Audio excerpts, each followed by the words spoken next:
Hello, everyone. I'm extremely pleased today to be speaking once again with Dr. Iain McGilchrist. I've spoken with Dr. McGilchrist a number of times. The first time, very intense half-an-hour conversation, which was about 1/50th as long as I wanted it to be, which was very well received. Iain and I have a lot of interests that overlap. I would say particularly in what you might describe the neuropsychology of philosophy, because we both operate to some degree at the nexus between biological psychiatry and neurology and philosophy, especially philosophy that's associated with narrative. And so it's very interesting to talk to Iain. He's come to similar and different conclusions than I from a similar and different pathway. And so it's a lovely interplay between things we're both familiar with and things we're not. I'll tell you a bit about Iain, and then we'll jump into his new book, which is a masterpiece, a very long oeuvre, concentrating on this vital interplay between the scientific and the philosophical. Dr. McGilchrist is a former fellow of All Souls College, Oxford, an associate fellow of Green Templeton College, Oxford, a fellow of the Royal College of Psychiatrists and of the Royal Society of Arts, a consultant emeritus of the Bethlehem and Maudsley Hospital in London, a former research fellow in neuroimaging at Johns Hopkins University Medical School, Baltimore, one of the world's great research institutions, and a former fellow of the Institute of Advanced Studies in Stellenbosch.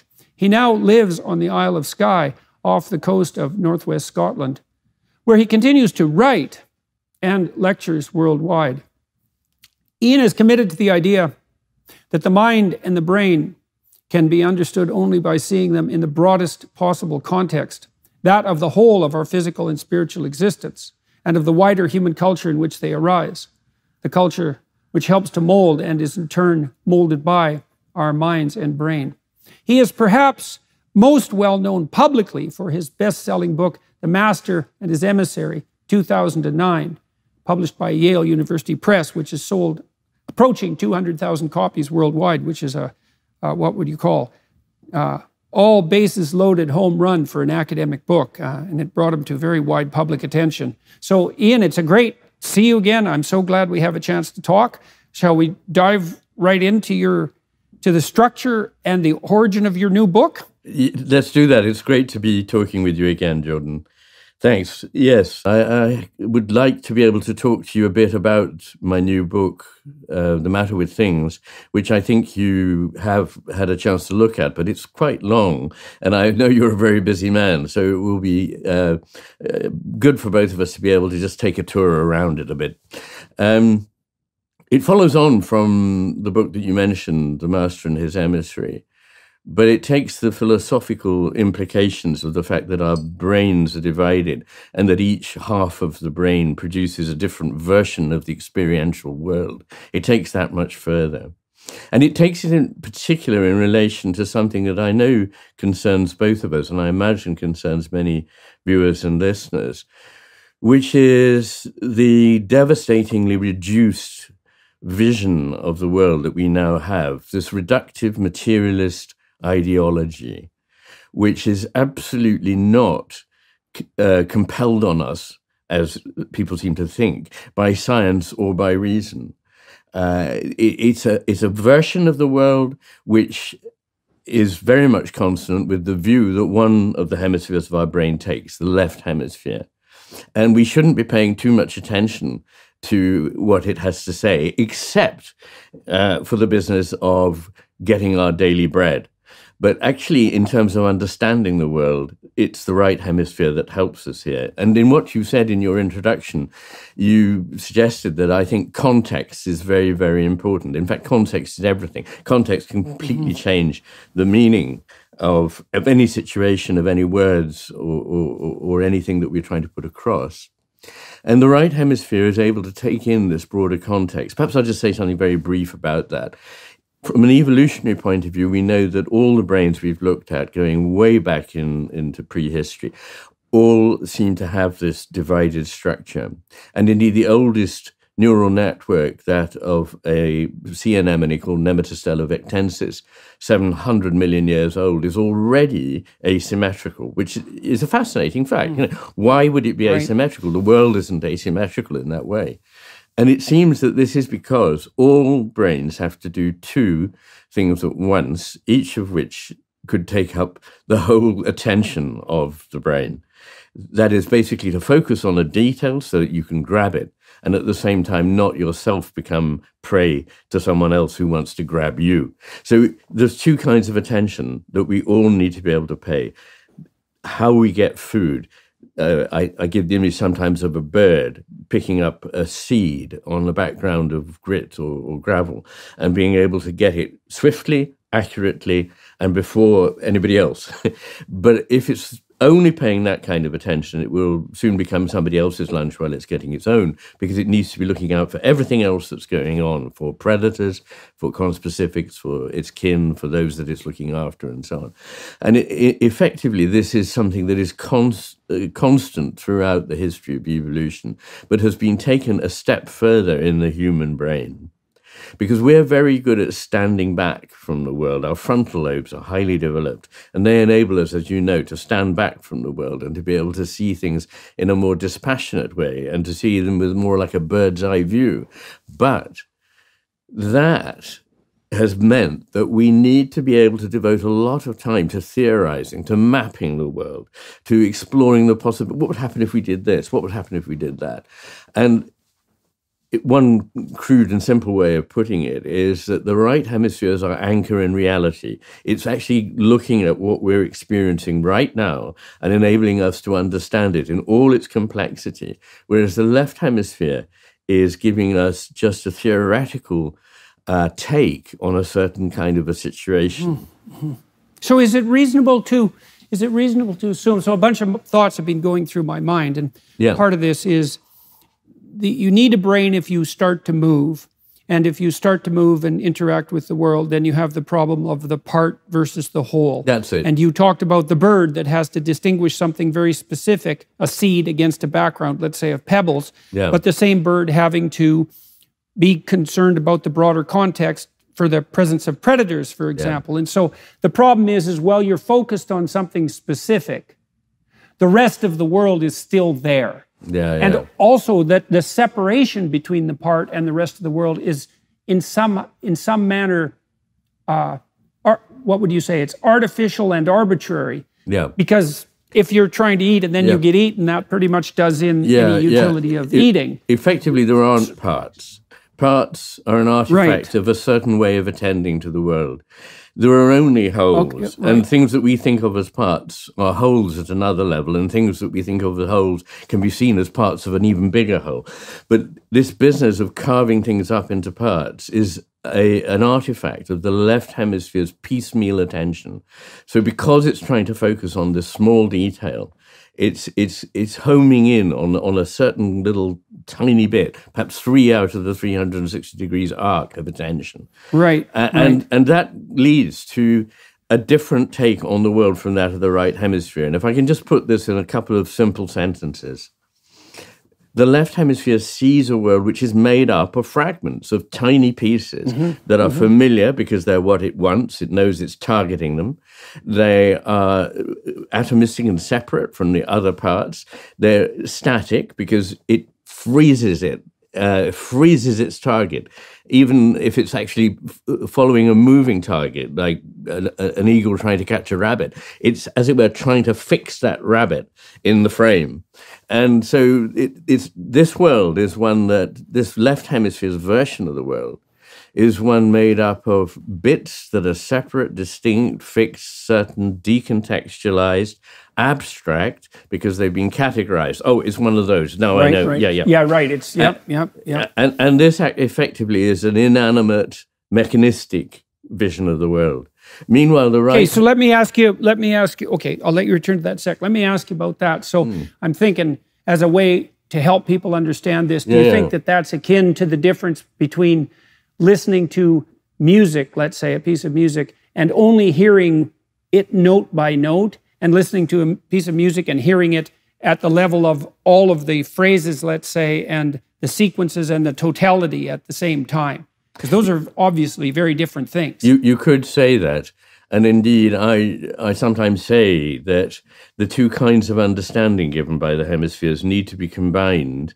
It's not that something's wrong with the left hemisphere's understanding. It's just that it's so very partial, so very simple compared with what it's actually, what is going on, that if we start believing the map instead of the world that's mapped, then we misunderstand. And I think that's one of the things that we're doing in our society now. But I think I need, anyway, before we go on, to be able to say something about the contrasting vision of the right hemisphere.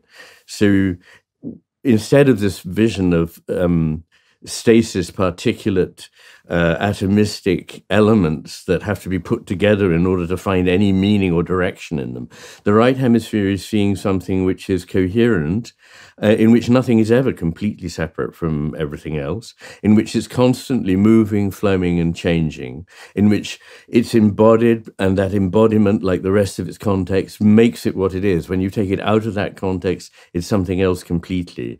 The right hemisphere understands the implicit, all the things that are not being said, the bits between the perceptions that make the thing rich and make it live. And in fact, this world that it creates for us is a rich, embodied, implicit, living world. And in fact, you can experimentally suppress one hemisphere at a time. And what we find is that when the left hemisphere is working alone, it does see things that we would normally see as living, as mechanisms, as zombies, as inanimate. Whereas the right hemisphere working alone will see things that normally we would think of as inanimate, as animate. So it will see the sun, for example, as living, because it's a life force that's moving across the heavens. So this is this is all very simple, and for the sake of the argument and for the sake of our discussion, I've compressed an enormous amount. But I expand this, as you know, into a section of about 450 pages in the new book, looking at these hemisphere differences. So one of the things I noticed, and maybe this will help people get a flavor for this too, is I worked with anorexic clients for a good while. And one of the things I noticed about the anorexics, because they already have a problem of perception, not just conception. Absolutely. It's a body image problem. But if you work with someone who's anorexic, what you soon learn is that they cannot see their body as a whole. No. What they're doing is obsessively, they're very orderly people, and they fixate on parts. And so they'll take a look at their calf, say, and maybe there's some residual calf muscle, and they'll look at the muscle really independently of the rest of the leg, and they'll try to figure out if there's any fat there on the muscle. And the problem with that is that when you parse your perception of your body up too focally, you can't actually distinguish between what's acceptable in terms of, let's say, obesity and fat layer and what isn't. Yeah. You have to solve that problem by glancing at yourself comprehensively, say, as a gestalt in a mirror, so you see your whole body, and then you also have to be able to do that while you're simultaneously remembering how other people look and contextualizing yourself that way. And it's the anorexic is so focused on the part that they can no longer see the whole, and then they can't even see their body properly. And why this is so important to me is that the right hemisphere sees the body as a whole, but the left hemisphere only recognizes parts. It doesn't contain the full body image, that is in the right hemisphere. And there's several lines of evidence that suggests that anorexia nervosa is in fact a right hemisphere deficit condition. It has many of the elements of autism about it, which also simulates a right hemisphere deficit condition in some cases. I mean, I would say that there are autisms rather than one single autism, but that would take us perhaps too far away from where we are at the moment. So that means the body dysmorphias are, at least in part, a substitution of the map for the territory. And I wanted to talk a bit about that left hemisphere idea too, So imagine when you detect something as a part and you've defined it as a part, you've also, in some sense, like I'm looking at a little black box in front of me right now, and I can see it as a single pixel entity in some sense. So it's a black box. So black is a very low resolution idea, and box is a very low resolution idea. And if I really look at the box, I can see all the subtle variations of color, because it's not just pure black, and there's all sorts of shades of gray. And I can see all the things that distinguish it from other boxes. But when I say box and I see black box, what I've done is I've compressed the world into a concept, which would be a map, let's say.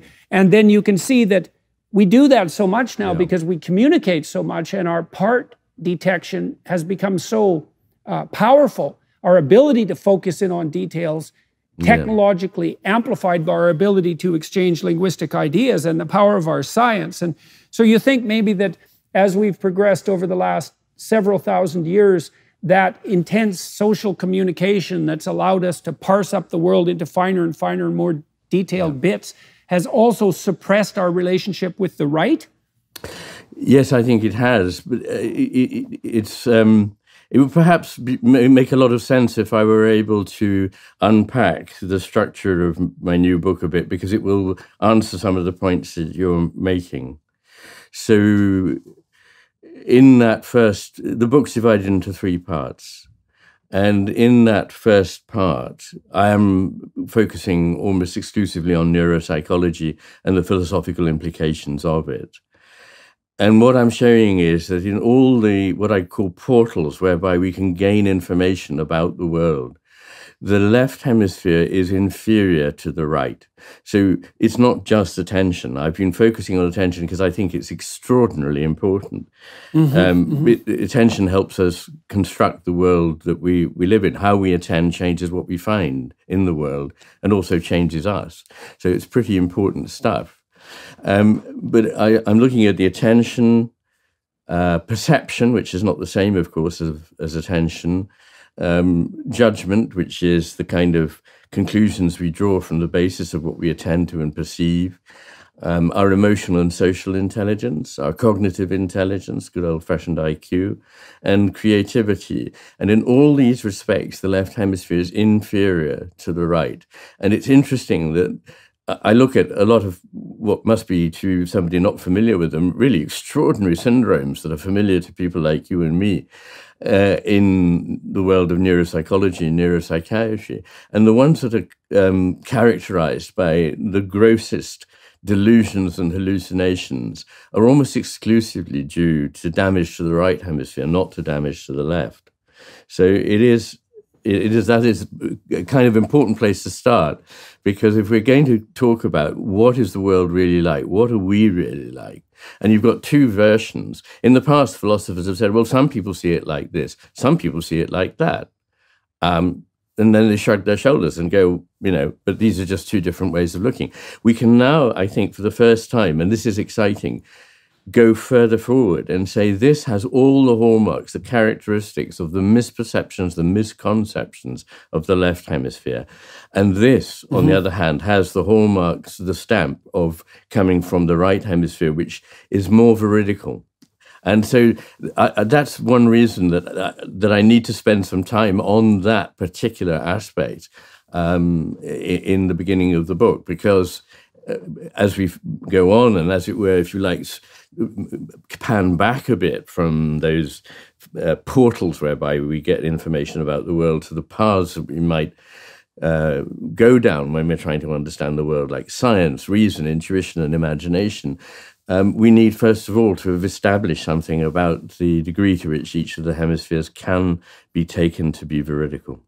When I wrote Maps of Meaning, my first book, I structured it in some ways similarly, because the first large chapter is this chapter on neuropsychology and hemispheric function. And I felt, as you feel, that it was necessary to make the case that there are these 2 fundamental differences in perceiving the world before investigating that, both philosophically and, I would say, at the narrative level and also conceptually. Now, let's talk about the last 2 parts of the book, the second 2 sections, and then maybe you could also describe a bit, if you would, why you think the right hemisphere and its concentration on narrative per se and narrative understanding is relevant to this venture. So we have the right and the left, and they look at things differently. The right is contextual.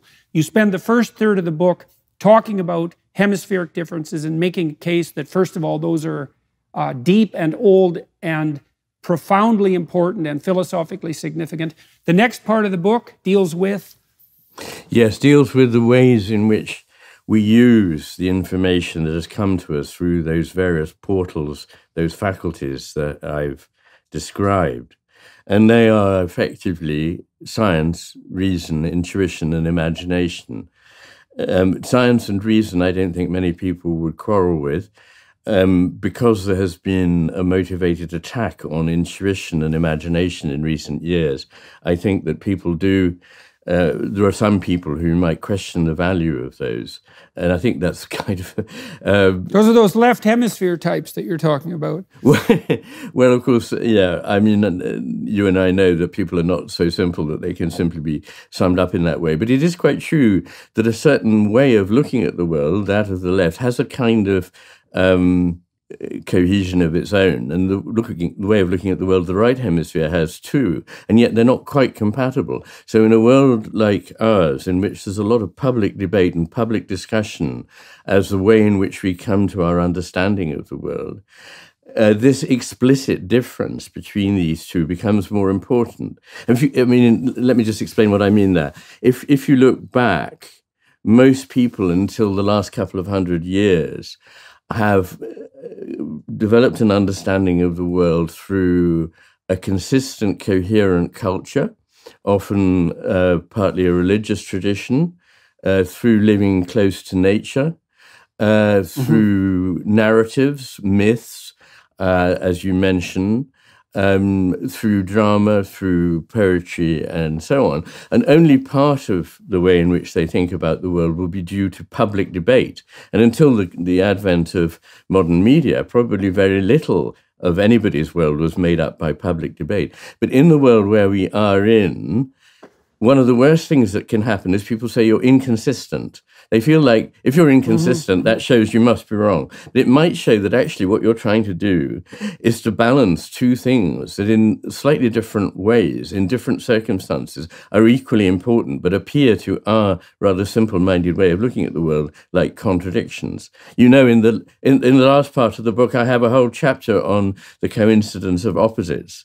Okay, so one of the things I found very interesting about the psychoanalytic tradition and also some of the neurological work on dreams in relationship to this issue of hemispheric specialization was the idea that dreams, which would be in the domain of imagination, intuition, are willing to sacrifice consistency for inclusion. And so you can see these contradictory perceptual and conceptual elements being brought together in a dream, because what the dream, this is a Jungian idea, idea derived from Carl Jung, that the dream extends the narrow range of what we might describe as left hemisphere consistency into a broader domain where that consistent theory is not comprehensive enough to account for everything. And because it's consistent but not comprehensive, it's going to produce paradoxes, and then in order to increase the degree to which it's comprehensive, you have to introduce what look like paradoxes within the system. And from within the system, that looks like a categorical or a logical error. But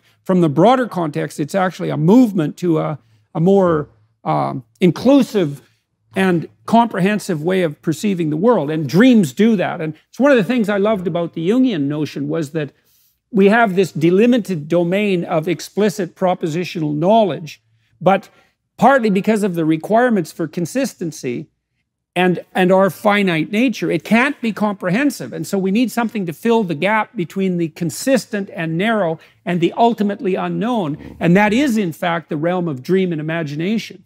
Yeah. No, that's right.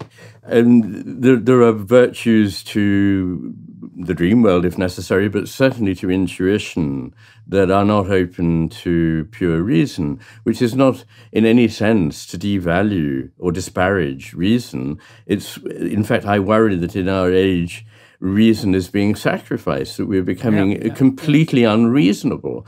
There are two kinds of ways of thinking about reason. One is a kind of logical, formulaic carrying out of procedures and following of pathways that in a sense could be programmed into a computer.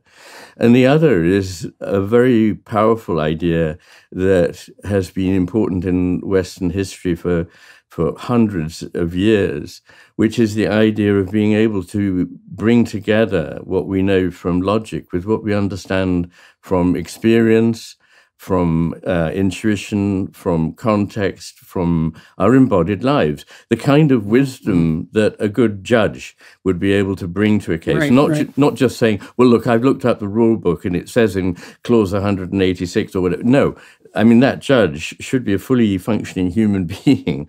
And this kind of reason, which is nuanced, which is sober, which is much more inclusive and less combative than the kind of reason, the very sort of skeletal kind of reasoning that now seems to have tossed the other kind of reasoning out of the nest. That's the kind that holds sway at the moment. So what I want to do you saw this. Go ahead. Iain. What I want to do perhaps I could just explain a little bit about this part of the book. I want to take each of these things. I'm not going to go through what I say. Of course, it would take far too long. But just to give people some idea of the structure.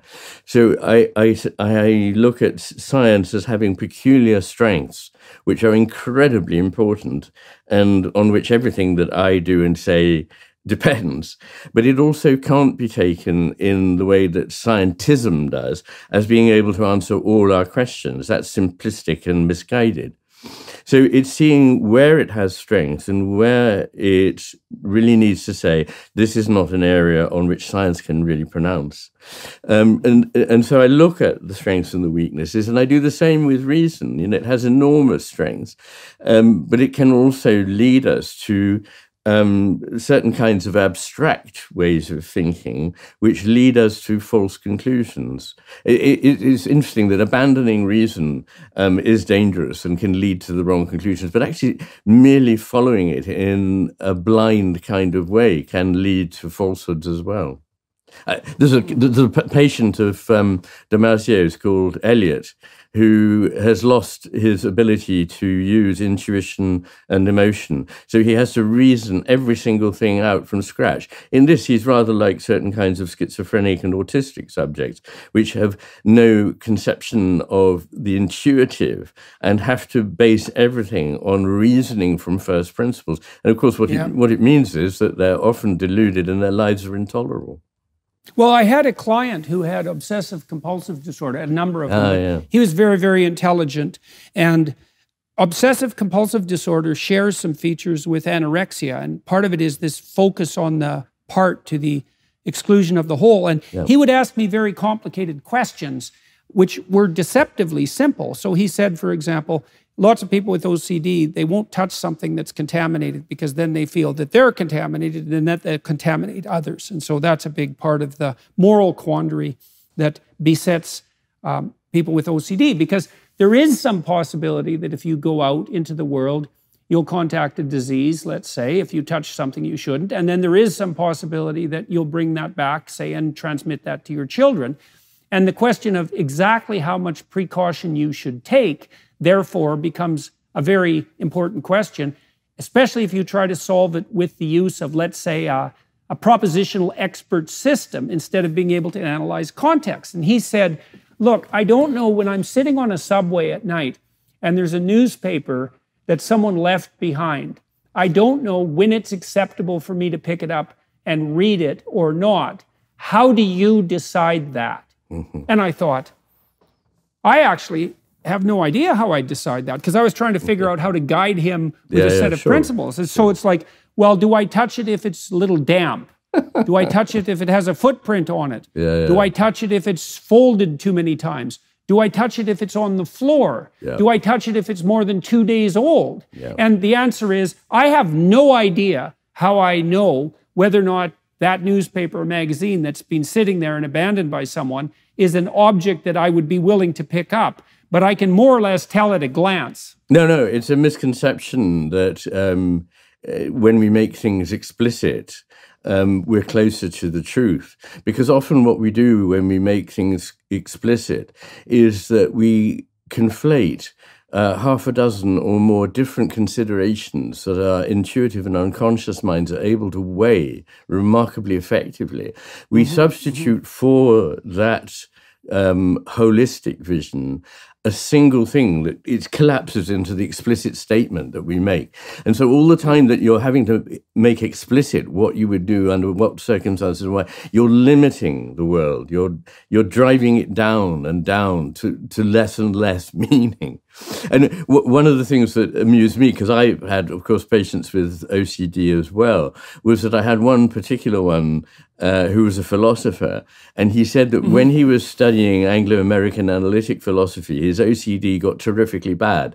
But when he was studying phenomenological philosophy, his OCD relaxed, and he was able to see things in a much broader, wider, and more sustainable and coherent way. So I thought that was a nice sidelight on this question of the OCD. Well, also one relevant for treatment considerations, because if there are focal disorders of narrowed perception, and that's a consequence of loss of context. I mean, I can't also help seeing the recent arguments, let's say, that are raging about gender identity in exactly the same light, is that we've lost the context, and so we're producing these focal dysphorias because in a real sense, we're using the wrong part of our brain to solve the problem. And all the public clamor about that is actually making it worse, not better. Okay, so you talked about the second part of your book, about rationality and imagination and intuition and science. And what about the third part?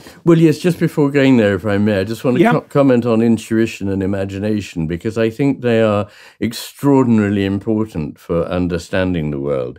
And partly due to Dan Kahneman's very entertaining and successful books, a lot of people have come away with the idea that intuition would be a very bad thing to be guided by at any stage to any degree. But I say that these clever scenarios that are set up by psychologists in which you can show that what you would probably intuitively think is wrong are simply the equivalents of optical illusions. There are optical illusions that are so striking that, you know, I say, look, those two lines are the same length. And people say, they can't be, but they are. So, but I've never heard anybody, after being shown one of those optical illusions, going, oh, well, that does it. You know, from now on, I'm never going to use my eyes again. But our intuition, you know, you can set up these artificial situations in which we seem to be getting things wrong by following our intuitions. That's often because 99% of the time we followed this intuition, it would intelligently and quickly take us to the right solution. And so I really want to rehabilitate intuition. I have some fascinating, I think, studies that came to me, people who wrote to me after reading The Master and His Emissary. One's a man who tips horses at races. Another is the physician who looks after the motorbike riders in something called the TT races in the Isle of Man, the most dangerous sporting event in the world. And the reflections they have to make about how these people are able to do what they're doing through very much things that are identified with the right hemisphere, an intuitive grasp, that if they stop and think explicitly, they're completely ruined. They'll probably kill themselves. So well, it's like thinking implicitly or explicitly when you're trying to play a piece on the piano. Oh, absolutely. You know, it interferes right away, and I would say that's really relevant. We should make this case quite clearly. I mean, one of the things that really disturbed me about the COVID response was we reduced the entire realm of political intuition to expert knowledge. Yes. And we made the assumption that we could focus on one thing at the expense of everything else. Yeah. And that was actually the right way to do it, to follow the science, let's say. But the problem with that is that complex political decisions are often equivalent to diagnostic moves on the part of a physician. And we haven't been able to develop expert systems that can do diagnosis worth a damn. And it's because for however we do diagnosis, it's obviously dependent on our ability to simultaneously apprehend a very wide range of potentially relevant contextual issues, rather than reducing it to this algorithmic process, for example, that the person with OCD might demand. Well, I do discuss medical diagnostics in the book, because interestingly, in Thinking Fast, Thinking Slow, there's a passage where Dan Kahneman says some things that struck me as very odd about physicians' inability to be consistent in their diagnoses. And I have done a lot of spade work and research. There are 5,600 papers referred to in the bibliography of this book, all of which were consulted in the making of it. And when Kahneman quotes these rather odd things, I looked them up and found that they didn't show what Kahneman says they show at all. In fact, they showed the opposite. So it's always worth having a look at these things. Well, there we are. This work by Kahneman, this sort of thing has really annoyed me too, because I read through these things and I think I think your optical illusion a metaphor is really a good one. Just because we can come up with contrived situations where intuition fails doesn't mean that intuition doesn't function properly in a huge range of appropriate contexts. Absolutely. And can be much more subtle and much more revealing. And we disattend to it. I mean, it should always be something that we could be skeptical about. We should be skeptical about our reasoning. We should be skeptical about science. Science is a skeptical undertaking. But there's nothing wrong with being skeptical about it as well, but we should at least attend to it. And I think, there's a lot more to say about COVID, and maybe we'll come there later, because there's a lot of interest, I think, that connects the hemisphere hypothesis. How would you define intuition and imagination? Well, of course, they are almost impossible to define. And it's a mistake to think that we can't discuss them until we've clearly defined them. Often the only way in which we can understand them is by approaching them from different points of view and working out what they are. I use about 8 different categories of things as possible constituents of intuition, things like instinct, ready-to-go knee-jerk reactions, heuristics, prejudices, which is an interesting area because it's not as anything like as dire a situation as people now think that they. Yeah, that's for sure. Yeah. Anyway, but I deal with those, and with, of course, the aha moments, with scientific and philosophical insights. And then in imagination, of course, I'm making the distinction, which is a very, very important one, between fantasy and imagination. I mean, this originates with Wordsworth and Coleridge, and no doubt probably with Schelling.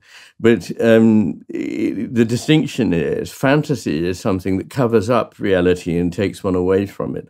But imagination is one's only chance of feeling one's way into reality. So the distinction that they were keen to make was between the sort of prettifying Augustan pastoral in which lords and ladies dressed up as shepherds and shepherdesses. That's fantasy.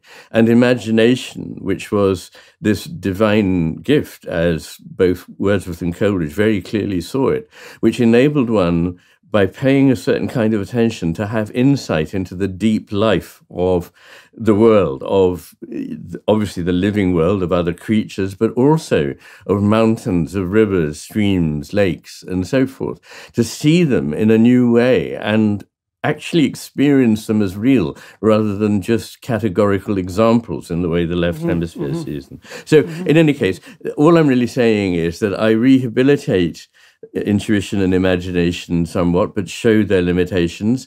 And I hope wave a flag for better science and better reason. There's nothing at all wrong with science and reason in themselves.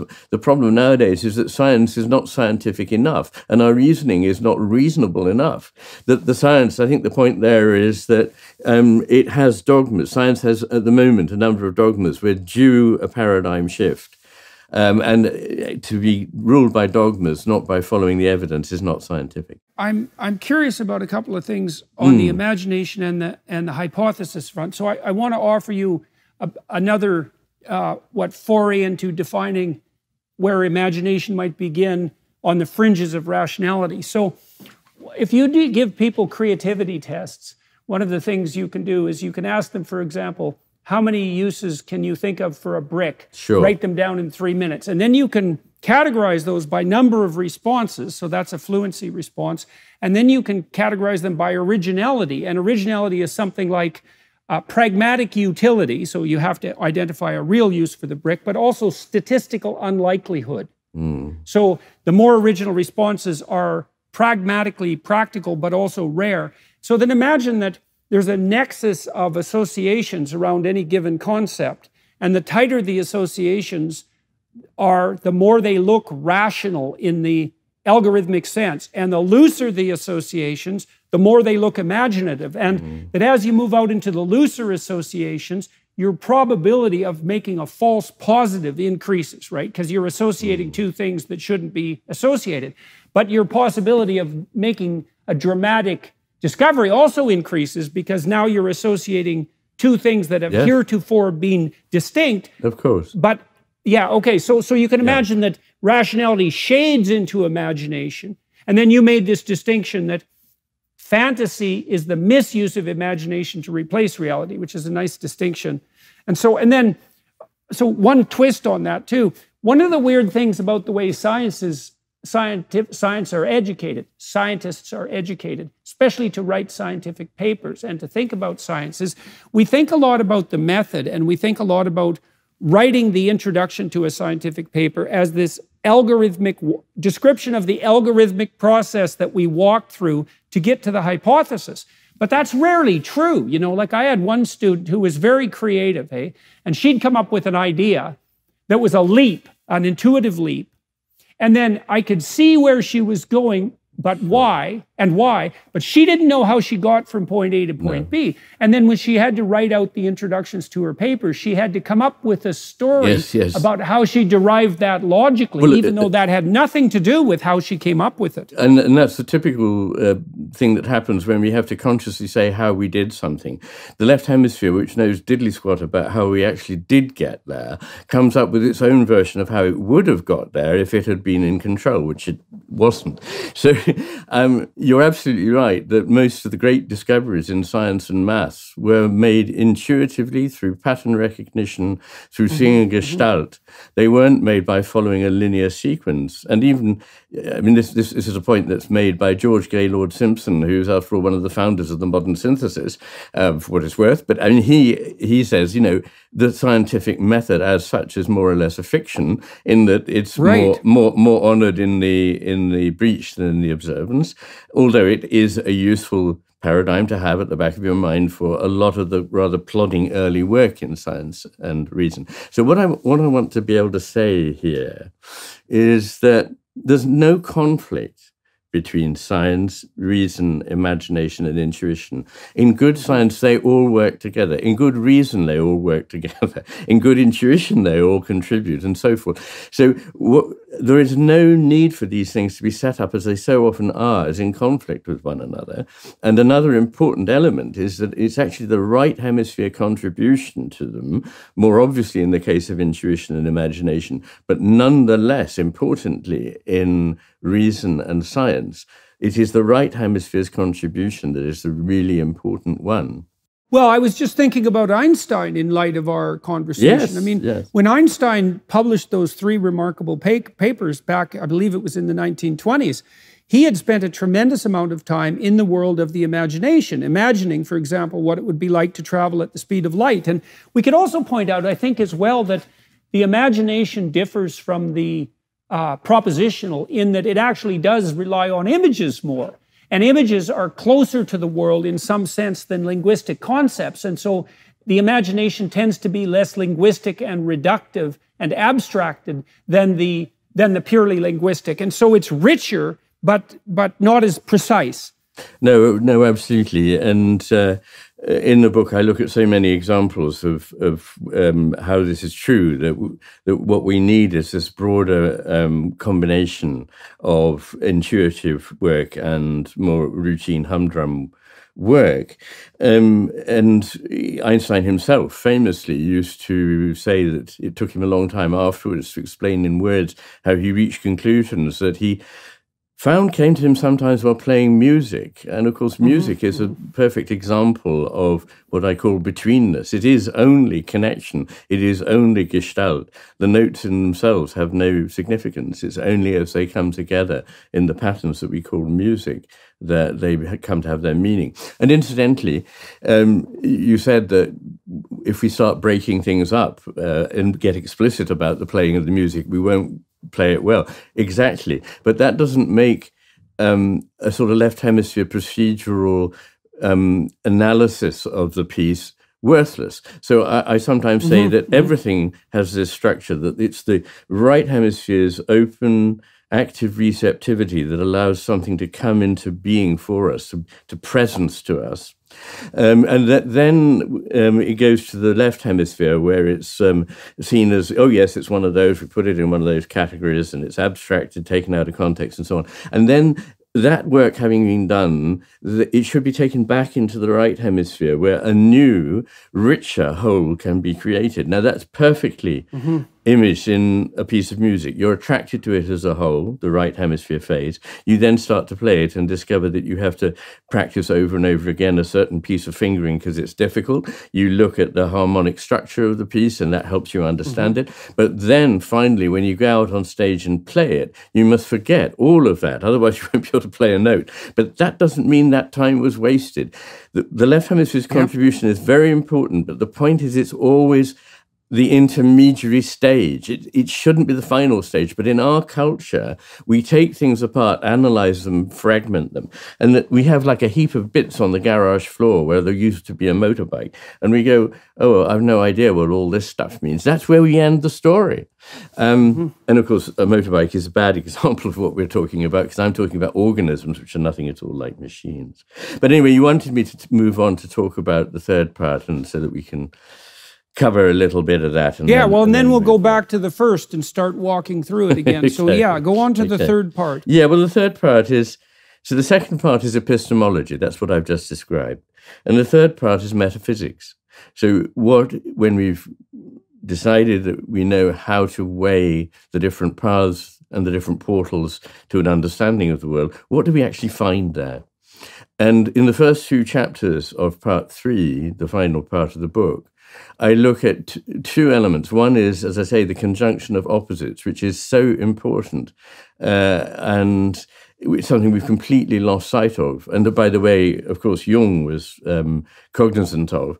But we often think nowadays that we think in a very linear left hemisphere way, that opposites are the two ends of a pole. And as long as you keep moving further and further in a certain direction, you get further and further away from the thing that you feared.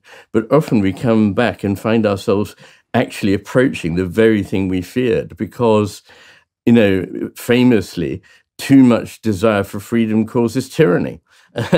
And, so these, just for one example, but so I look at that, and there's a lot to say about that, but I shan't say it now.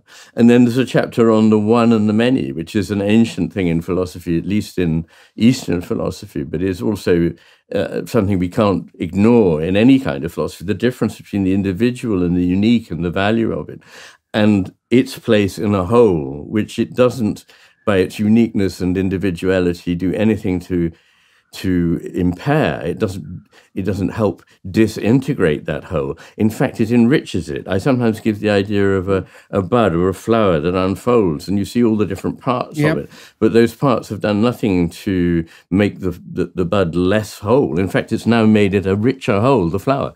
So those are the two on structure. And then there are what you might call the constituents of reality. So I look at, guess what? Time.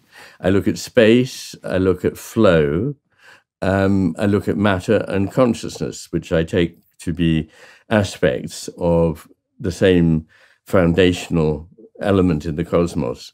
And then, perhaps to many people's surprise, but to a lot of readers already highly expressed delight, I look at values and purpose and the sense of the sacred as irreducible elements that we don't make up as it were, Right. painting them on the walls of our room in order to cheer ourselves up. But we don't invent them, but we discover them if we can. In other words, the business of living is about discovering, exploring, unveiling these values, that purpose, and that sense of the sacred. So this is one of the arguments that I've been having with people like Richard Dawkins, for example. And sometimes when the religious types take Richard Dawkins on, they accept some of his a priori presuppositions, and that scuttles them from the beginning. And one of the presuppositions, and this allows the scientism types to win in religious arguments all the time, is that they basically make the presumption that a religious system is a set of science-like propositions about the world and its description, when in fact the religious enterprise, much more broadly construed, involves no shortage of experiences like awe, which are, awe involves piloerection, and piloerection is a response that's 60 million years old. That religious experience, domain of religious experience, also involves phenomena like our sense of being intensely gripped and moved by the meaning that is produced by artistic beauty and music and ritual and dance and all these things that are embodied and emotional and motivational, far, far deeper than any cognitive overlay. And to reduce the religious enterprise to a series of descriptions about the world is to do it great disservice, but also to make it entirely demolishable on the scientific, reductionist, materialist, atheist front. Yes, you're so right about the importance of awe and wonder. And recently there was a day in Oxford of seminars devoted to my work on which that was the theme, and I gave a lecture at the end on that, which I hope is available somewhere. I didn't think it was filmed, actually, interestingly, but I think I may have put the text up on my channel McGilchrist. But it is a very, very important element, and of course it's quite different from sheer curiosity. We don't say, I'm curious to know what God is like.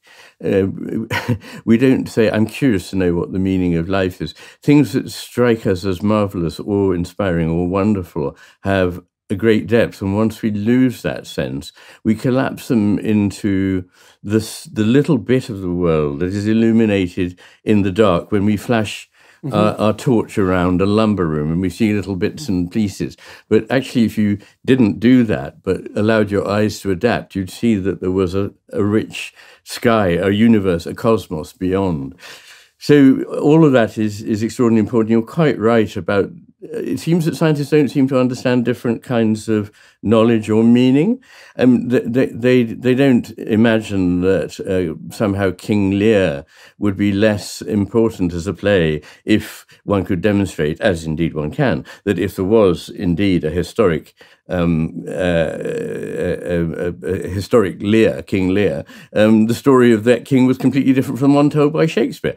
Shakespeare's play has more truth in it than many a book of genetics, but it's just of a different kind of truth. Well, the best lecture on evolutionary biology, the differences in men and women in evolutionary biology, the best lecture I ever saw was Wagner's Die Meistersinger, which nailed it. The libretto nails the difference between men and women in the psychological, sociological, and theological sense almost perfectly. And Wagner went places that the evolutionary biologists haven't yet gone, as far as I can tell. I'm writing about that in my new book. That sounds very interesting. There is this. Well, I want to ask you something. You said something very deep, in a very truncated manner that I wanted to return to. And I saw some of this emerging in the parts of your book that I was reading most recently. You talked about the collapse of the waveform and the collapse of possibility into actuality and the role of the right hemisphere in doing that. And you just walked through a sequence of thoughts where you said that the right hemisphere in some sense presents the global, meaningful, contextual reality to us, and then we break it down into parts and master it. Jonathan Pajot told me, by the way, that when God tells people at the beginning of time that the purpose of mankind is to subdue reality, what it means is subdue, to give everything its proper place in the hierarchy of being.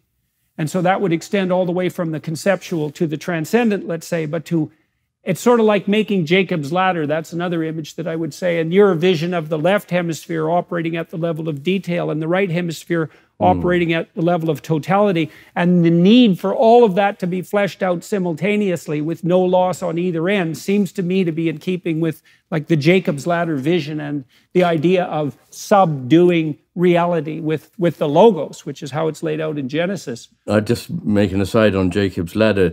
To me, what is completely wonderful is Blake's image of this, which is unlike any other image. Mostly the image of the ladder is a straight ladder like that.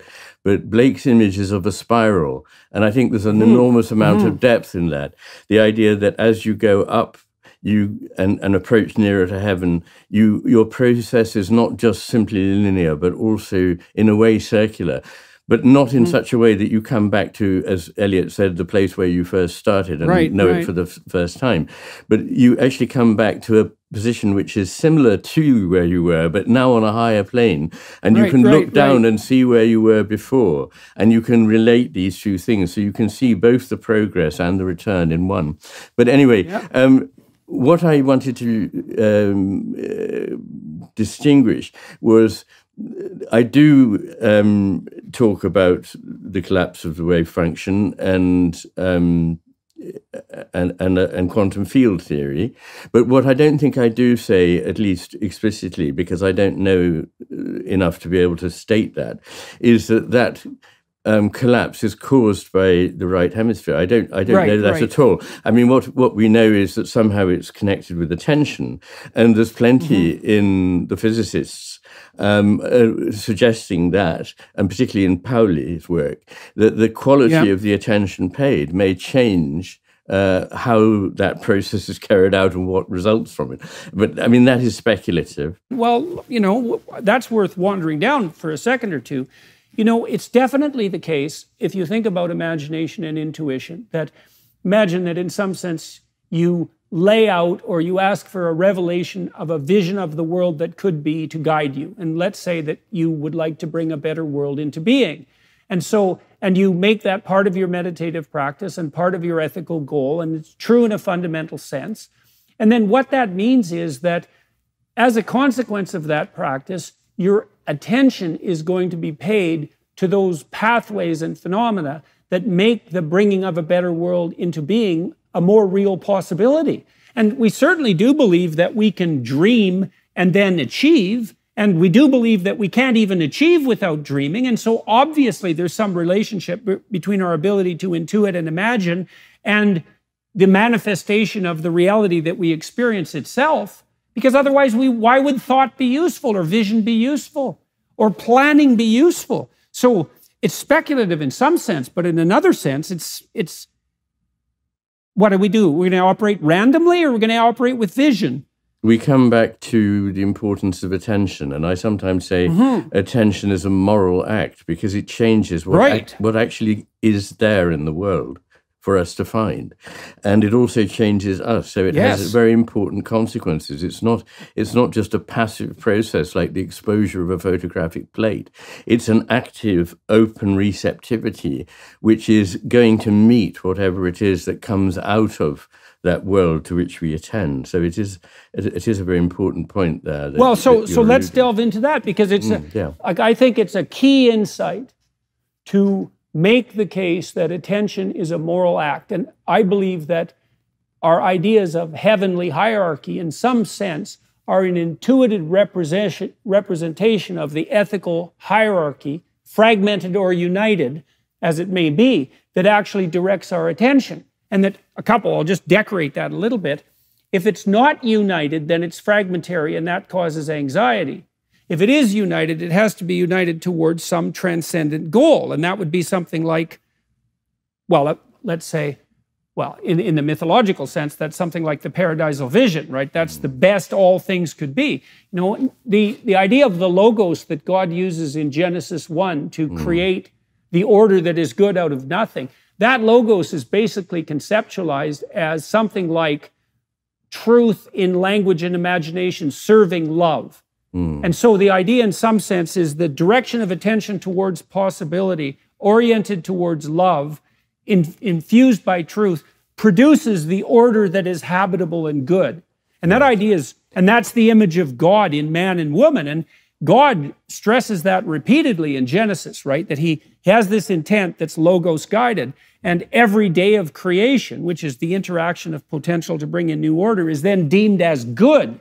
And I think the reason it's good is because it's brought into being under the auspices of love and truth. And so this idea that attention is an ethical act, man, this is a killer, revolutionary idea.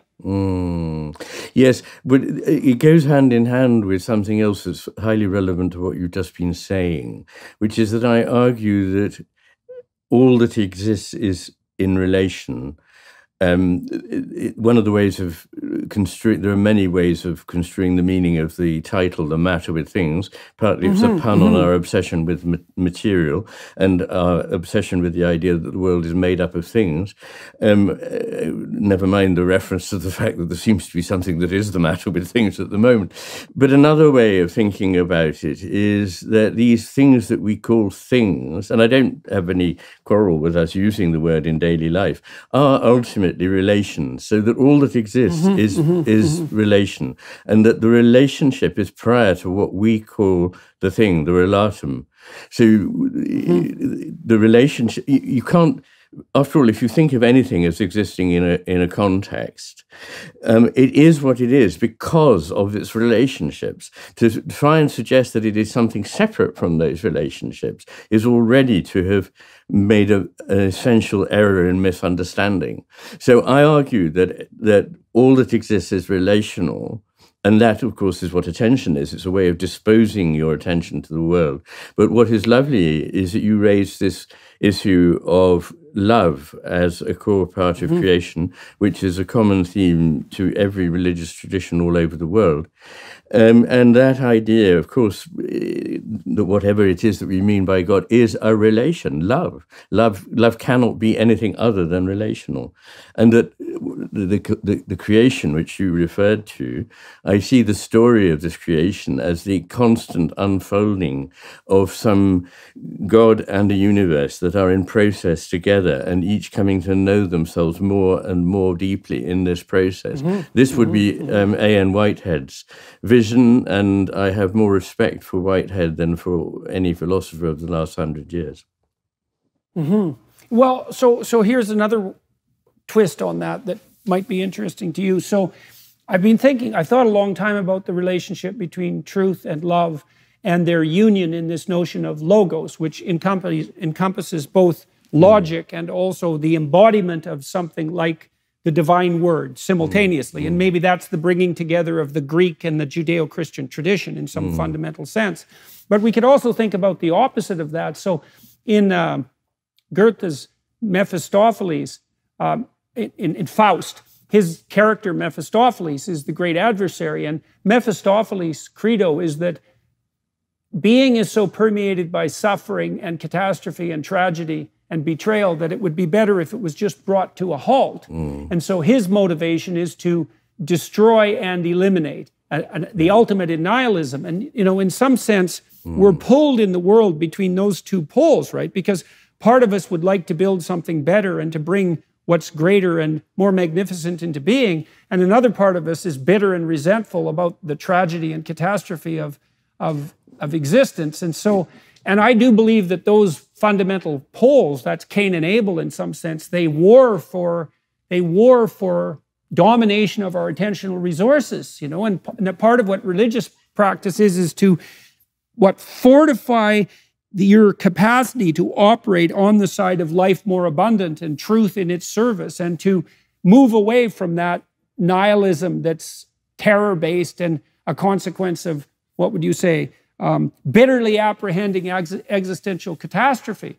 And that this notion of that religious war that's part and parcel of that battle, it is a battle for the domination of attentional resources, because that is key to what brings reality into being out of the realm of possibility.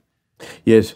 One way of thinking about the problem you illuminated by referring to Mephistopheles in Faust is that what Mephistopheles doesn't understand is that you cannot have a thing without its opposite. And so there's this left hemisphere fantasy that we can create a world in which all is simply peace and joy, and there is no suffering involved.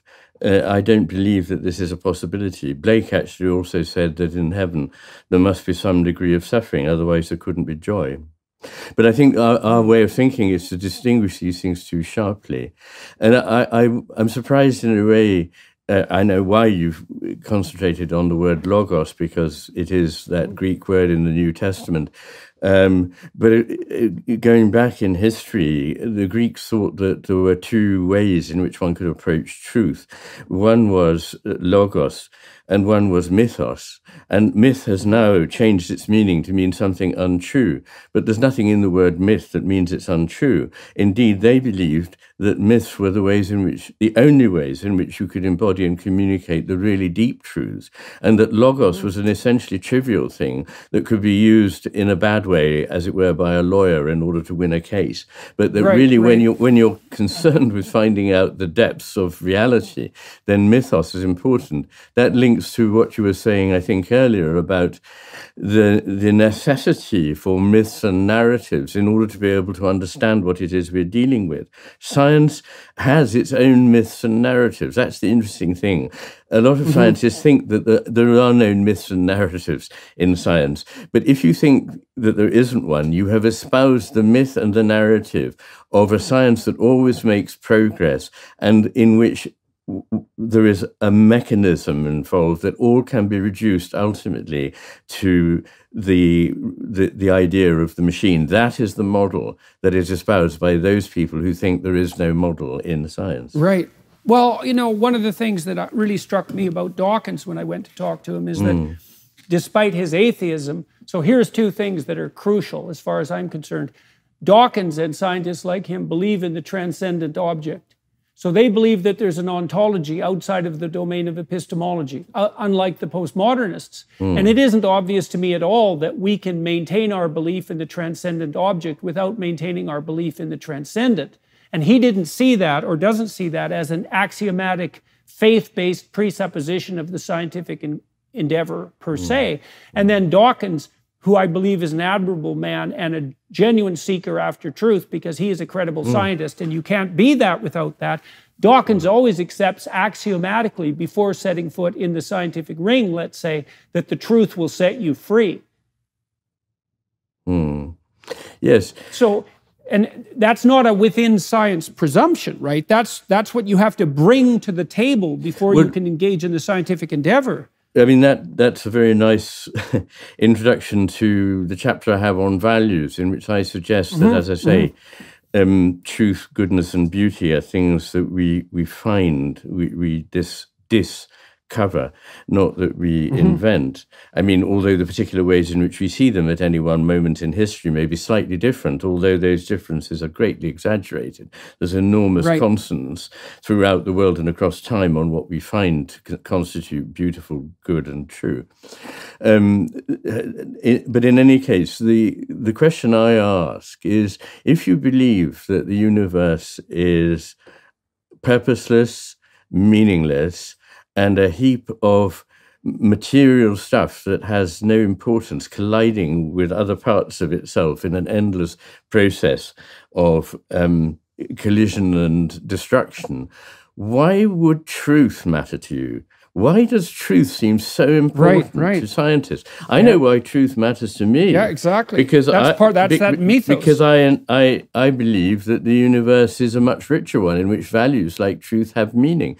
But in that universe, why would truth be important? Because after all, if you really believe nothing, then the most you could do would be to say, but let's give people pleasure and comfort.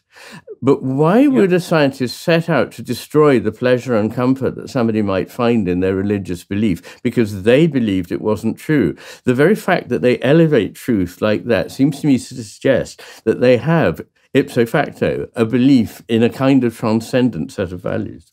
Well, I think that's beyond question. I mean, this is why I was so convinced when I read Jung's work on alchemy in particular, that science was necessarily embedded inside a narrative tradition, that it was at least implicit. And so we could say the scientists ignore the mythos when they don't concentrate on the process of hypothesis generation, and they don't look at the role of imagination and intuition, especially in the revolutionary scientific process. And that's just a matter of epistemological and philosophical blindness, as far as I'm concerned.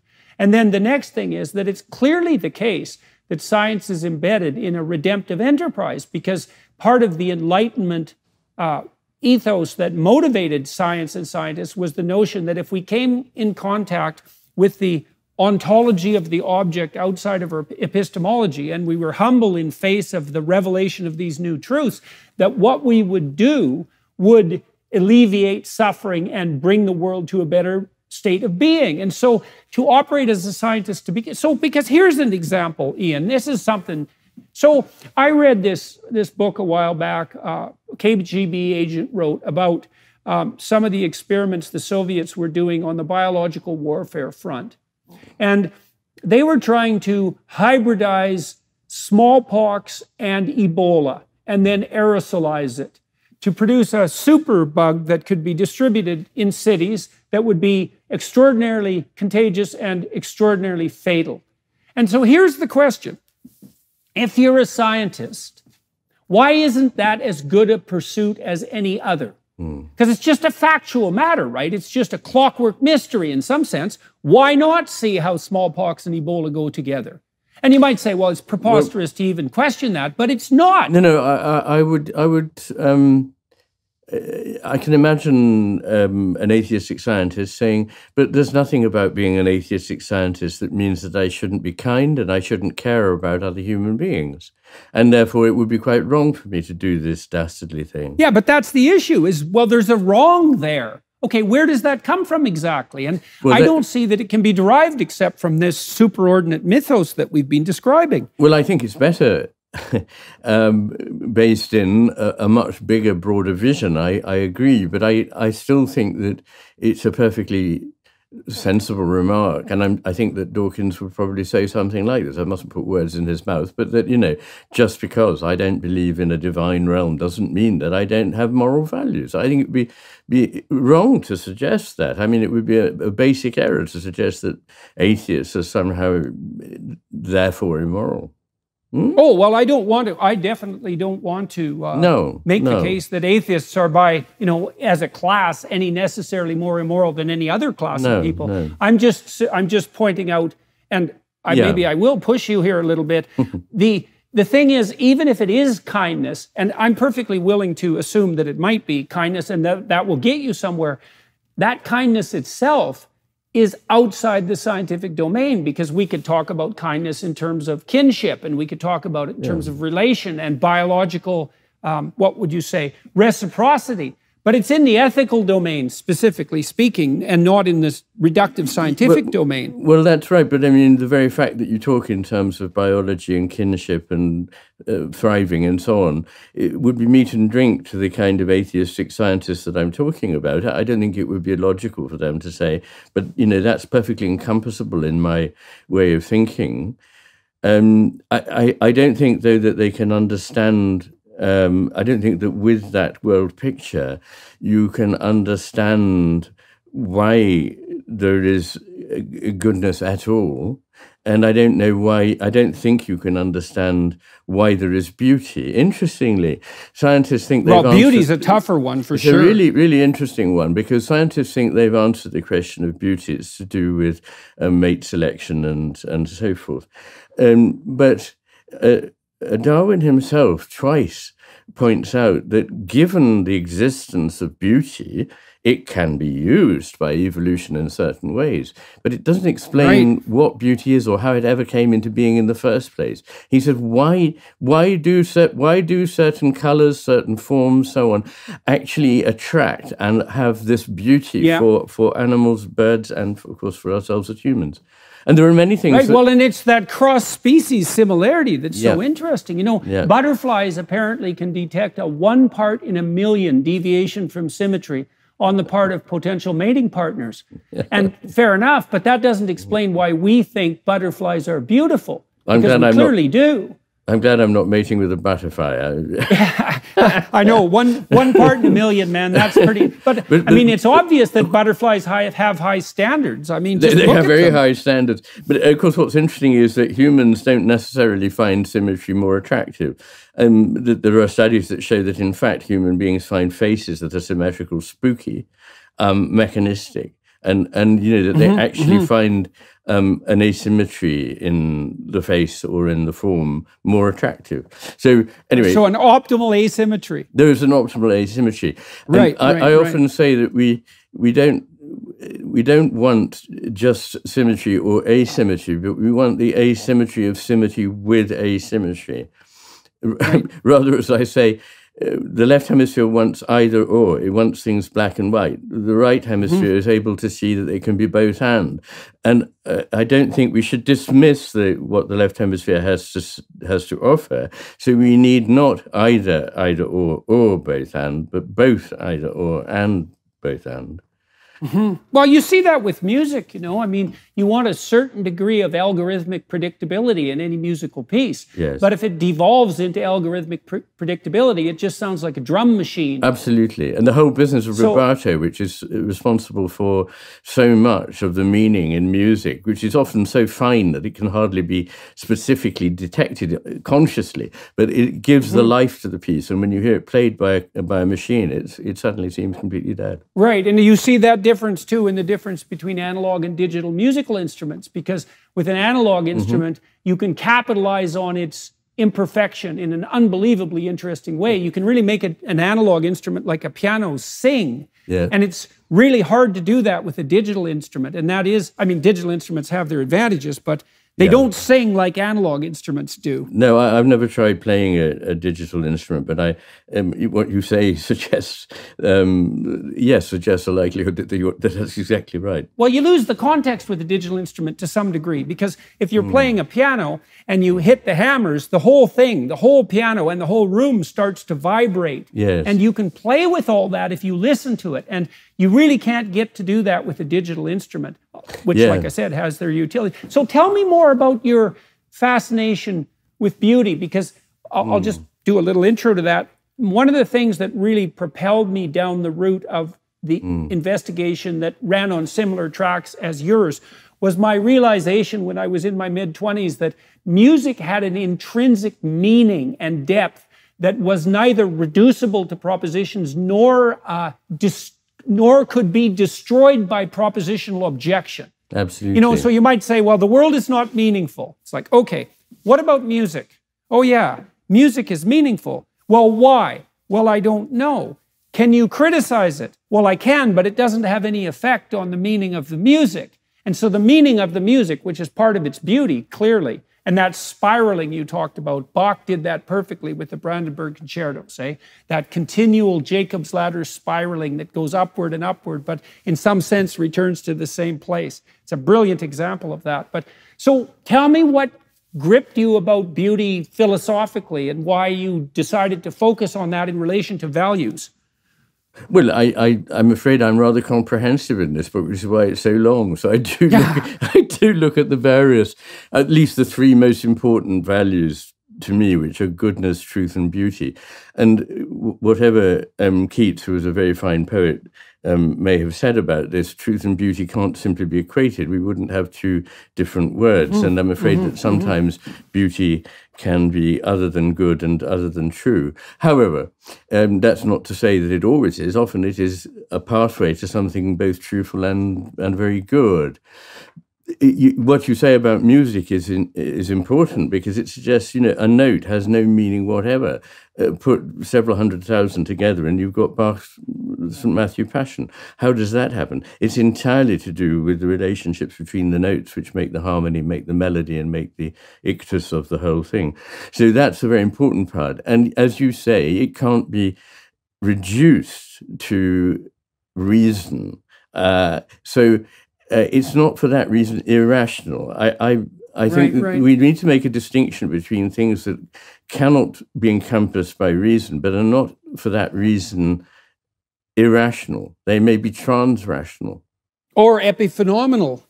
People like Pinker, one of the things I take issue with Pinker, and those cognitive scientist types often is that they attempt to reduce the realm of the cultural, including the realm of beautiful, to like a cognitive spandrel, right? They're side effects of our cognitive ability. And that seems to me to be putting the cart before the horse. Because absolutely. Beauty I think somewhere Pinker says that music is a useless exaptation of speech. Exactly. And he compares it... Kind of the other way around, actually. Compares it to pornography and cheesecake. But anyway, we don't need to waste time on that. Why do I find beauty so very compelling? Partly because of the part it's played in my life since my teens, the extraordinary power for me of poetry and art and music, to which I've more or less devoted a large part of my life. I mean, in a very, I'm not making a big claim, I'm not a creator, but I mean, they have guided my life. And they've also guided me towards the sense of the sacred. I think that if you listen to certain kinds of music, it's rather inane to say, to reduce it to, well, it's attractive in certain ways. It is, but there's a certain kind of music, and I think particularly of the 100 years of the great polyphony of people like Palestrina, Victoria, Bird, Tallis, Lassus, that simply cries out for another category to be brought to bear on it, namely that of the soul or the spirit. But it's greatly exaggerated that it's somehow a cultural artifact. So, for example, we know that Norwegians who know nothing about the structure of Indian music, nonetheless, can say what the meaning of certain passages in a raga, what that meaning is, and it will cohere with what an Indian intended by playing that piece. And, it's very obvious that we find Oriental art staggeringly beautiful. Our museums are full of it. And our museums are also full of people from the Far East coming to visit them. They don't think that somehow it's ugly because it's not part of their tradition. One of the most moving things that I've seen, I just want to say this because I hope that some viewers will look it up. There's a piece on the internet of an Amazonian tribesman being shown a film by a French film crew of snapshots, as it were, or little short clips illustrating our way of life. And they express horror at what we do to trees, what we do to animals, what we do to our elderly, how we have no respect for the sacred in the cosmos, all these things. And then there is this absolutely electrifying moment when they play Maria Callas singing Casta Diva from Bellini's Norma. And suddenly they all fall silent, and something that has never happened before happens. One of the young men stands up and moves towards the camera and says, "This is not our culture, but we feel there is something very special and beautiful in it." And then an old man says, "To me, it is overwhelming. I feel that it is divine or sacred." So I think that is quite extraordinary, and it gives the lie to the idea that these things are simply made up any old how by a culture. Well, the other thing too, Iain, like we can afford to be dead serious about such things as scientists. If you look at the way the brain processes language, it's obviously the case that the musical element is not simply a secondary spandrel of cognitive development. No. Because we know perfectly well that when you and I are talking and when everyone is listening, a huge part of the emotional information that we're conveying and the motivational excitement, for example, we know perfectly well that that's carried by the melody of our speech. Yes. And we know that music might be an elaboration of the melodic element of speech, but that doesn't mean that music is reducible to speech. Like I would say, if you were looking at this from the perspective of a hard-headed biologist, you would say what Nietzsche said, which was that language emerged from music, not the other way around. And that makes a lot more sense from an evolutionary perspective because animals use sound, not language, to communicate. And the linguistic came out of the musical. And so it's clearly not a secondary phenomenon. It's way deeper. And that intuition of meaning, that one of the things I want to tell you about my theory of music just for a second. I think you might like it. So what I realized about music was that it consists of patterns. And well, that's not a brilliant observation. But then it consists of these interleaved patterns that are stacked on top of one each other that work in a harmonious manner, all simultaneously. And you can walk through a complex piece of music, listening to one musical instrument or another, participating in that Gestalt pattern. And I thought, well, why is that meaningful? Why is that? And then people think, well, music isn't representational. And then I thought, wait a second, that's wrong. Music is the most representational art form because the world isn't made out of objects. It's made out of patterns.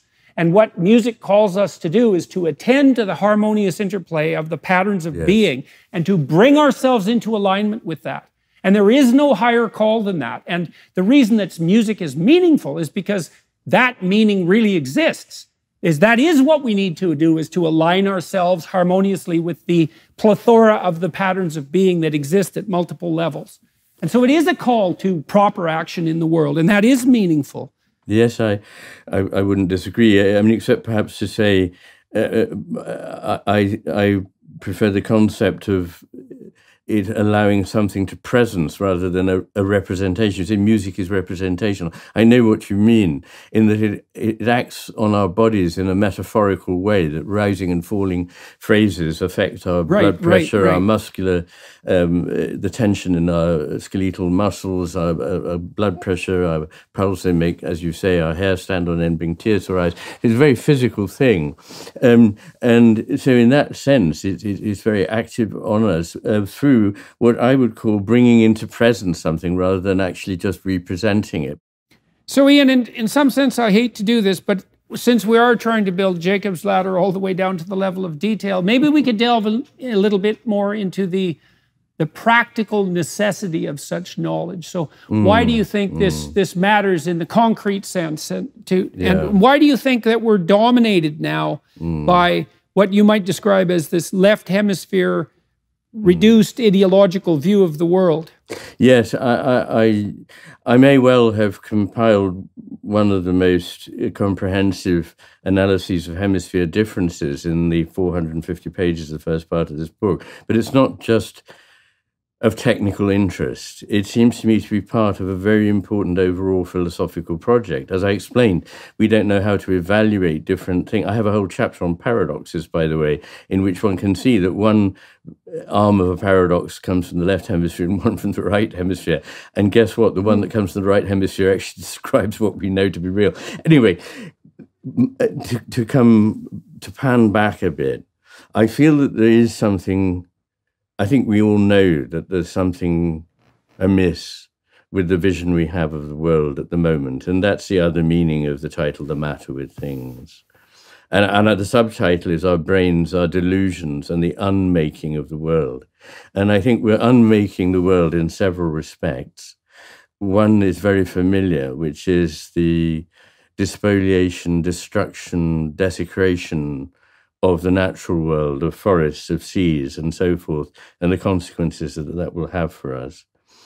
But another is a complete misunderstanding of the human being, who is now seen as a kind of a machine, perhaps even not a very efficient machine. Perhaps it would be better if we were hybridized with a machine.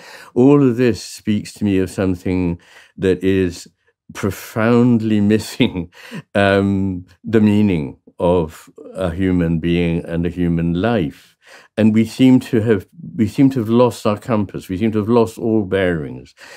And part of this is, I think, because we are dominated by the way in which the left hemisphere sees the world. The left hemisphere, after all, helps you grab stuff, but it doesn't do anything else in terms of helping you understand it. The understanding of the world comes from the right hemisphere, but it's the left hemisphere that makes you rich, powerful for a while. And it always seems to take over just as a civilization goes into tailspin and declines. So you see this with the acquisition of two great territory in both the Greek and the Roman civilizations. And you see it again with the expansionism of the West in the last 150, 200 years since the Enlightenment.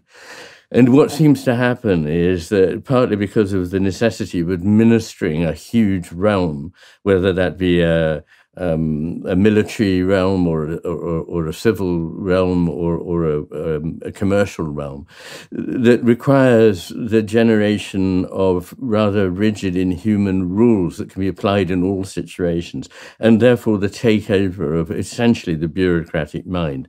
It's not to oversimplify to say that what many of the troubles that we have now are because of the extraordinary expansion of the bureaucratic vision of the world, in which the human is left out. And it's not caused, I think, by a sinister cabal. The paranoid idea that there's a group of people who are really wanting to control the rest of us. I mean, I can't rule it out, but I think much more likely, from my experience in life, I believe that there are more cock-ups than there are conspiracies. Yes, yes. And that in this particular case, it's something that is bigger than all of us, including those members of government, administrative bodies, bureaucracies, themselves. They are the victims of this same thing. Well, you're talking about it as a neurological proclivity in some sense, which is way deeper and more profound than any mere manifestation. Let me ask you a mythological question. Okay. So I've been spending a lot of time trying to unpack the story of the Tower of Babel. And so what happens after the catastrophe of Cain and Abel in Genesis is you get two negative outcomes, let's say sinful existence, and one would be the chaotic flood that envelops Noah, and the other then, and so that's like the catastrophe of the natural world gone completely uncontrollable. The next is the catastrophe of the bureaucratic state. And so the Tower of Babel is an attempt to replace the heavenly hierarchy by a human creation. And the consequence of that is the destruction of the ability to communicate. And so what happens is that fundamental perceptual categories, perceptual and linguistic categories become, what would you say? They become unstable as this top-heavy administrative process develops. And it is an element of Luciferian presumption. It's the attempt to replace the context by the part. I think it is. And it's interesting that even Adorno back in the 40s was describing what he saw then as the administered world, die verwaltete Welt, he said, which is, and I don't want anyone to think that I'm just talking about bureaucracy, but bureaucracy as an image of a whole way of thinking, which is the mechanistic one, the reductionist one, the one that the algorithmic one that there are rules and so on. And what this does is it privileges the theory over the reality. Yeah, well, that's what the postmodernists do non-stop. Experience has fallen, as has been pointed out, experience has fallen in value, and instead theories about how life should be have become the reality. And this is something that you notice in bureaucracies, that actually having ticked the box is more important than the event in the real world, which that was supposed to, to evaluate. So, for example, in medicine, it's quite possible to do extremely good medicine, but if it's not catalogued in a certain way and certain boxes weren't ticked, it doesn't count and it didn't happen. So, and I do think it is important, as you point out, it's extremely important to note that this is a deeper problem than merely that which is manifested by any of its manifestations. Exactly. Right? We don't want to blame the bureaucrats, and the notion that there's an evil cabal. Well, there is the World Economic Forum, and they might count, but fundamentally, we're looking at something that's much more profound, and it is something like, I do think it's something that's represented in Christianity, for example, as the Luciferian presumptions of the untrammeled intellect. And it is associated with this idea of left hemisphere domination. It's hyper-systematization at the cost of the whole.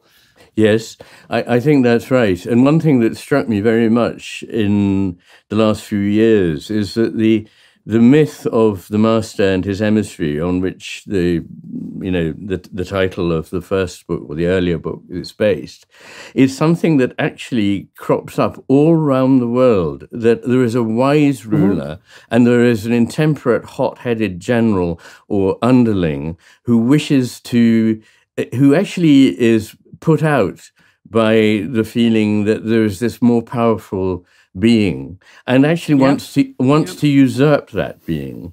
Yeah, very common theme. Common theme, but there actually this precise myth of there being two beings. One of them that is willing to take under its aegis the other and to allow it to work well, but that other doesn't want that. Like Satan in Milton's Paradise absolutely, Lost. Absolutely, it is the very expression of resentment, envy, and the desire to destroy if it cannot own something. And this seems to me really important element in the picture that we're looking at. Yeah, well, I think it's the crucial element, and I think you're putting your finger on Milton's Lucifer is absolutely perfect. You know, I thought about Milton in relationship to the rise of totalitarian states, and so Milton was writing about Luciferian presumption before totalitarian states in the modern sense really came into being. And one of the things that his poetic genius intuited was that our Luciferian intellectual presumptions would entice us into producing representational systems that would then attempt to replace the territory with the map, and to privilege epistemology and to privilege this narrow rationality that you're describing above all, and then also to insist upon that representation and that replacement. You know, you really saw this with the Soviets, right? Where the Soviets and the Maoists, they were so insistent that their representation replaced reality that it became criminal to admit that you were suffering. It's like, you can't be hungry, the state is perfect. Yes, oh yes. And you know, in Venezuela, they've made it illegal. In Venezuela, they made it illegal to list starvation as a cause of death by physicians. Oh, wow. But what fascinates me there is that denial is one of the key features of the left hemisphere's take on the world. And it's so striking in medical cases that people who've had a right hemisphere stroke will claim that black is white. They will just deny that a completely obviously uselessly paralyzed limb is fully under their control and they can move it and there isn't anything wrong at all. Well, so in keeping with your notion and Goldberg's notion of the right hemisphere, let's say, as an anomaly detection system. So imagine this. You know what happens when you have a tooth pulled, hey? It takes your tongue, and it'll do this all by itself, like 3 months of exploratory work to map out that new crevice.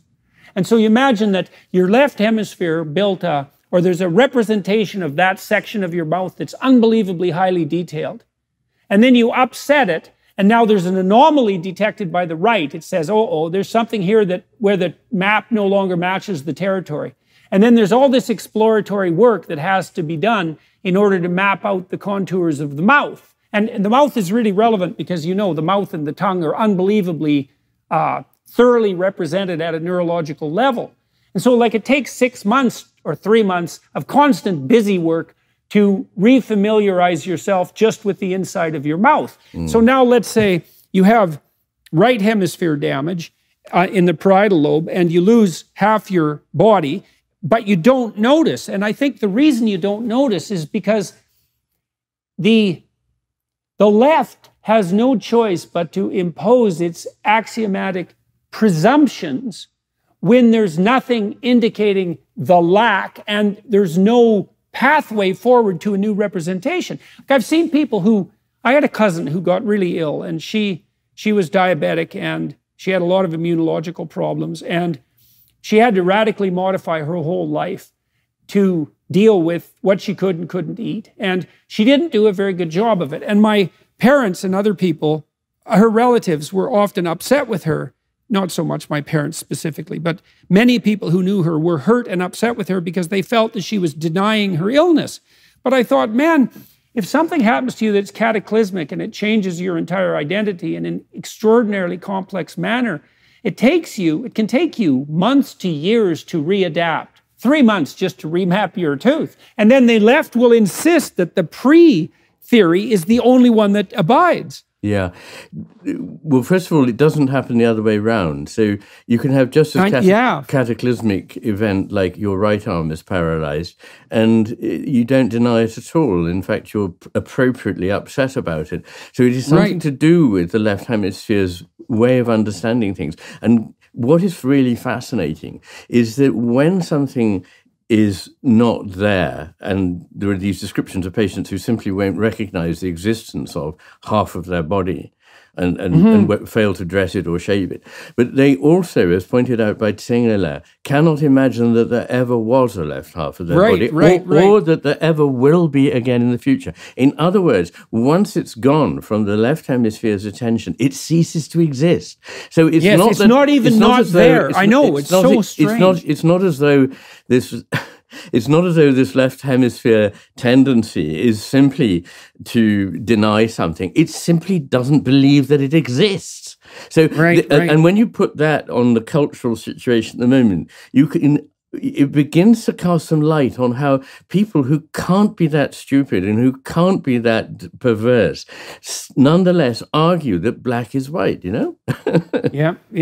Well, I've tried to think about the phenomenology of neglect a lot, you know, because it is such a weird thing that people even lose the notion that what is absent. So it's not even not there.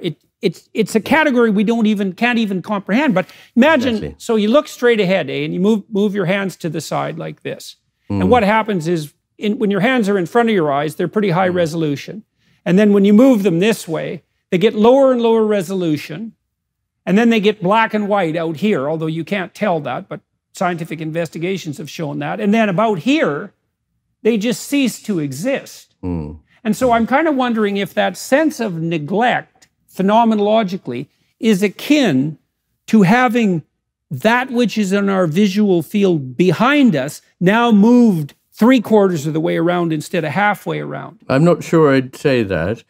Okay. I think there's a distinction between not being able to see something but knowing that it's there. And the right hemisphere doesn't engage in this kind of denial at all. It's perfectly aware that it can't see something But the left hemisphere, for the left hemisphere, if it isn't in the map, as it were, then it doesn't exist.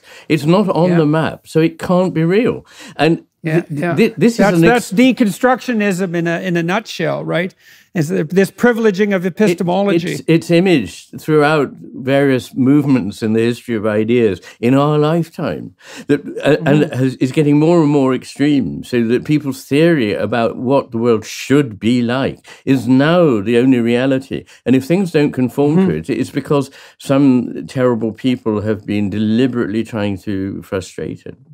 Right. Well, so do you have some sense sociologically why this has intensified as of late? Like, is it a necessary consequence of our scientific and technological prowess and the philosophy that's come along with that? And do you think technology is accelerating this in some sense? Well, I think our success in technology has led us to believe that we understand all sorts of things that we probably understand less well than at any other time in human history.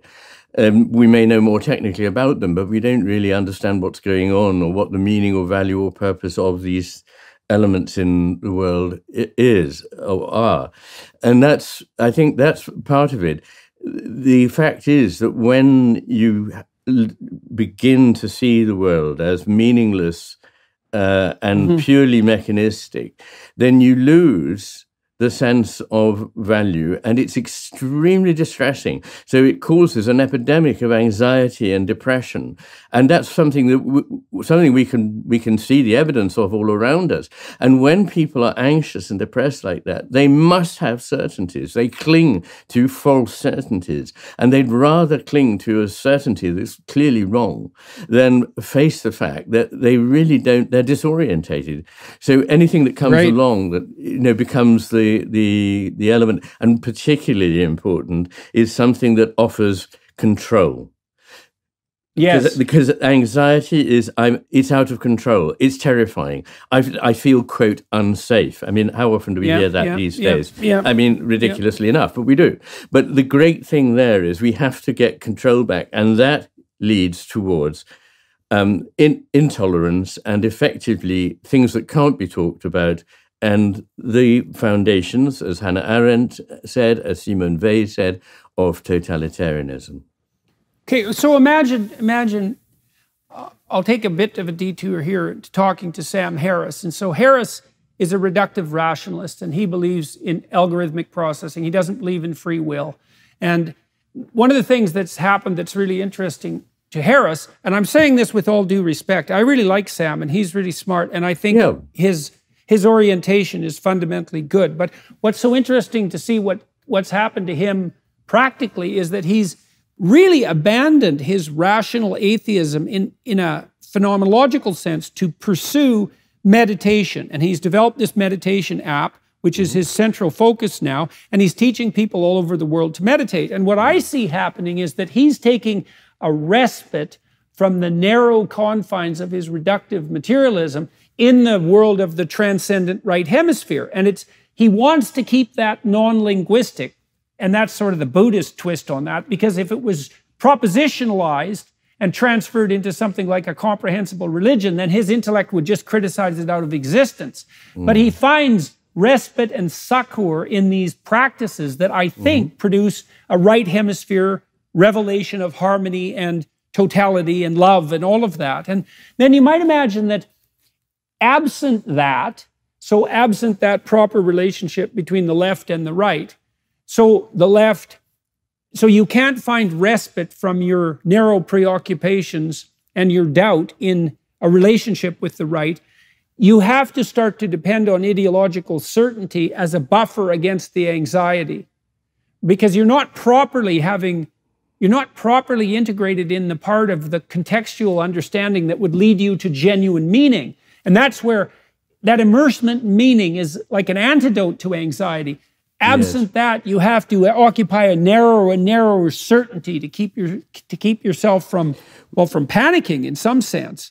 Well, our attention is so fragmented nowadays because it's valuable and is therefore being grabbed at by so many different sources all day long that we no longer are able to pay the sort of sustained, vigilant, non-verbal, non-judgmental openness of attention, which is the very business of mindfulness to try and nourish. Right. I think that people are gravitating to this because in it, for the first time, they can begin to see a world that makes sense. Because, as I say, everything depends on the attention. If your attention is fragmented and is making presumptions about what you're seeing, that it's purely meaningless, purposeless, and mechanistic, then you are trapped into something. And I suppose that what he is trying to do there is to say this is a way in which we can open that up. And I think that's welcome. I suppose I always worry about people adopting spiritual practices, as it were, for utilitarian purposes. But sometimes it's better that they adopt them and then see what comes of that than that they don't adopt them at all. I think it's a mistake to, for example, to think that the point of meditating is to lower your blood pressure and make your mind work faster so that you can be a better stockbroker. And that is really not, that is to misunderstand this process that you're entering into. And it's typically to do what the left hemisphere always does, which is to turn it into a commodity. Right, to instrumentalize it, yes. Instrumentalize it, exactly. Yes. Well, a lot of these bureaucratic enterprises and ideological enterprises are also characterized by the instrumentalization of everything. And the problem with that, in some sense, is that instrumentalization, which would be a left hemisphere function, is extremely useful if you have a narrow, goal-directed necessity in mind and you need to undertake it efficiently and in a short period of time. Yeah. But if the question of, well, what's all this for in the broader sense comes up, then that kind of attention interferes with the apprehension that would allow you to conceive of the broader context. And I think there's a couple of things that are really key in importance in what we've been discussing that people should perhaps contemplate in a deep sense. And one is your insistence, which dovetails, I would say, with my insistence, that there isn't, in some sense, anything more important than trying to understand the processes by which attention is directed. There's something absolute, the Egyptian god Horus, that eye that everyone knows, the falcon that was Horus, that is that attentional capacity that you described. And they worship that as the redemptive God himself, like the eye of Horus. Horus was the god who redeemed the dead state and who fought off Seth. And Seth eventually turns into Satan, by the way, via the Coptics. But Seth is exactly that force that always threatens the bureaucratic state. It's the usurping force. And so the Egyptians knew in their mythos that the attentive eye, the eye of the falcon, right, and that's the bird's eye view, was the antidote to the totalitarian proclivity.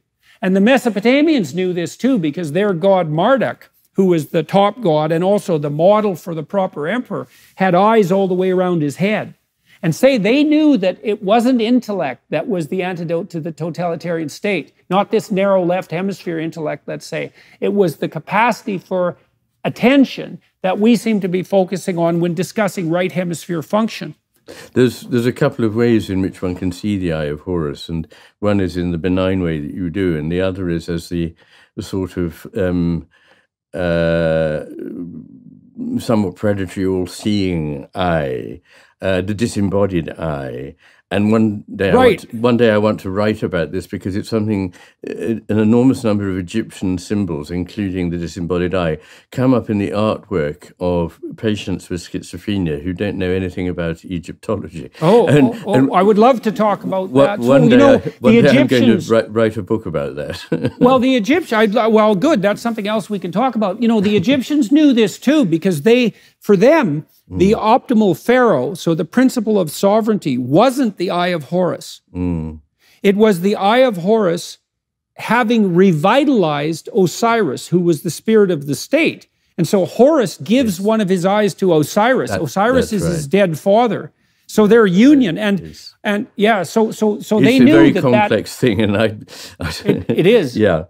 But how did we get onto the eye of Horus? I've forgotten. Oh, well, we were talking about the potential redemptive value of attention. Attention. Oh, yes, my goodness. Exactly. Yes, and the fight of attention against arrogant intellectual totalitarian presumption. Yes, and I just want to sort of say something very briefly about purpose, that people may think, oh dear, he thinks that, as it were, there's an engineering god who's sort of got it all, the deistic vision, you know, that God wound up the universe and let it go, or can occasionally move into the clockwork. That's not what I mean at all. I mean that there is some purpose that is transcendent, that is sacred, and is not deterministic, which is a really important point to make. Anyway, I think the science points in that. Well, I think the science points in that direction too, Iain. So yes. That's another place where we can be really hard-headed about this. You know, I talked to Roger Penrose about this, because Penrose does not believe that consciousness itself is reducible to an algorithm or computational, and he believes it, I believe, on grounds that, from the physics perspective, are similar to the.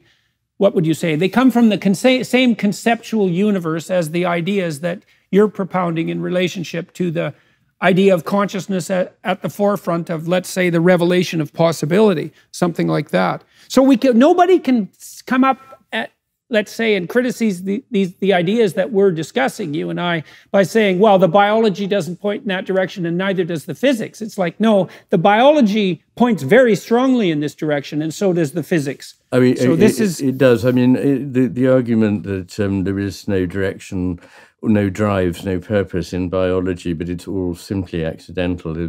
I think there must be a few people left in the world who still believe that, but I think it's largely been discredited completely.